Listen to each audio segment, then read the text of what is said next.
ঈদের নামাজের পরে সবচাইতে আল্লাহ তাআলার কাছে প্রিয় ইবাদত হচ্ছে প্রাণীর রক্ত প্রবাহিত করে দেওয়া।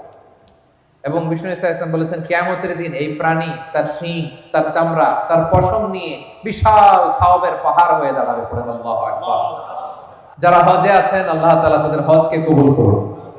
আমরা যারা কুরবানি করছি আল্লাহ তাআলা আমাদের কুরবানিকে কবুল করুন। এই কুরবানি এটা হতে হবে হালাল উপার্জন থেকে। ইন্নামা ইয়াতাকাব্বালুল্লাহু মিনাল মুত্তাকিন, তিনি শুধু মুত্তাকিদের পক্ষ থেকে কবুল করেন, হালাল থেকে তিনি কবুল করেন।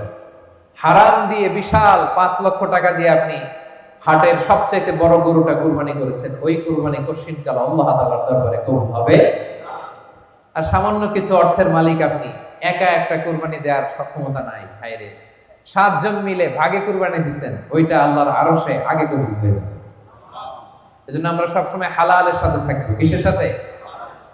হালালের সাথে। হারামের সাথে আমাদের কোনো সম্পর্ক নাই। হালাল থেকে অল্প দান করলো এটাকে কবুল করে কে? আর হারাম থেকে কোটি কোটি টাকা দান করলো সে দান আল্লাহর দরবারে কবুল হয় না।